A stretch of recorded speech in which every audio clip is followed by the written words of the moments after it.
இன்று பாரதமே உத்து பார்த்து கொண்டிருக்கக்கூடிய ஒரே விஷயம் என்னன்னு கேட்டீங்கன்னாக்க தமிழக முன்னாள் பாரதிய ஜனதா கட்சியின் தலைவராகிய அண்ணாமலைஜி அவர்களுடைய டெல்லி பயணம் தான். பிஜேபி மற்றும் அதனுடைய தலைவர்கள் வாஜ்பாய்ஜி, அத்வானிஜி, நரேந்திர மோடிஜி இவர்கள் மேலும் மிகப்பெரிய மரியாதையும் மதிப்பும் இருந்தாலும் கூட நாங்களாம் அந்த கட்சியில போய் பங்கேற்கணும் அப்படின்னு முடிவு பண்ணி கட்சியில இணைஞ்சது அண்ணாமலைஜியோடைய வருகைக்கு அப்புறம் தான்.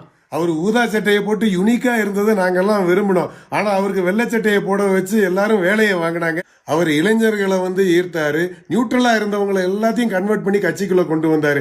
அப்படியாப்பட்ட ஒரு மிகப்பெரிய வேலையை அவர்கிட்ட வாங்கிட்டு அப்புறம் கருவேப்பிலை மாதிரி தூக்கி போட்டாங்க. இன்றைக்கு அவர் கட்சி மேலிடத்தை பார்த்து ஒரு பெரிய தேங்க்யூ சொல்லிட்டு அவர் வெளியே வர போற மாதிரி எல்லாம் பேசிக்கிறாங்க. வாய்ப்புக்கு நன்றி கூறி வெளியே வர போறாரு அப்படின்னு. என்னைய கேட்டாக்கா அவர் 2024 இதை பண்ணிருக்கணும். அந்த மாதிரி ஒரு சூழ்நிலை நடந்துருந்துச்சுனாக்க இன்னைக்கு இருக்கக்கூடிய அரசியல் சூழ்நிலையில இவர் மிகப்பெரிய தாக்கத்தை ஏற்படுத்தி இருப்பாரு. தேசியமும் தெய்வீகமும் கொண்ட தொண்டர்கள் நிறைஞ்ச அந்த கட்சிங்க. ஆனா அங்க பாத்தீங்க அப்படின்னு சொன்னாக்க சில பேர் இந்த வைக்கப்புல்லுக்கு மேல நாய் படுத்துக்கும் பாத்தீங்களா, அந்த மாதிரி படுத்துக்கிறது. மாட்டையும் திங்க விடுறதில்ல, தானும் திங்கிறது இல்ல.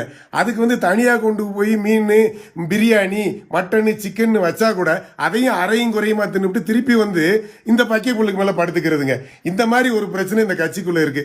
அதை தாண்டி எப்படி பாத்தீங்கன்னாக்க மற்ற திராவிட மாடலுங்க, எல்லா திராவிட கட்சிகளும் யாரு அங்கீகாரம் கொடுக்கலையோ, யாரு பொறுப்பு கொடுக்கலையோ, யாரு பதவி கொடுக்கலையோ, அங்க இருக்கிற கழிச்சு விட்டது எல்லாம் இங்க உட்காந்துக்க வேண்டியது.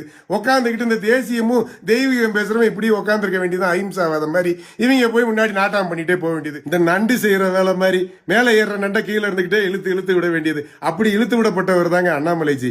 நல்ல வேலை அவர் இந்த கட்சியில தொடரணும்னாக்க போகி கொண்டாடிட்டு அதுக்கப்புறம் பொங்கல் கொண்டாடணும். பழையதை பூராத்தையும் கலைஞ்சிட்டு புதுசா பொங்கல் வச்சுக்கிட்டு ஆரம்பிச்சா பிஜேபி உறுப்பு இல்லைன்னா புது கட்சி அவர் ஆரம்பிச்சிட்டாருனாக்க கொஞ்சம் கஷ்டப்படணும். எவ்வளவோ பாடுபட்டு இருக்கிறாரு. இவருக்கு இருக்க எஜுகேஷனல் பேக்ரவுண்டு, அனுபவம், அரசியல் ஆளுமை, இது எல்லாம் நிச்சயமா தமிழகத்துல ஒரு மிகப்பெரிய உச்சத்துல அவரை கொண்டு போய் நிப்பாட்டும் அப்படின்றதுல எந்தவித மாற்று கருத்தும் கிடையாது.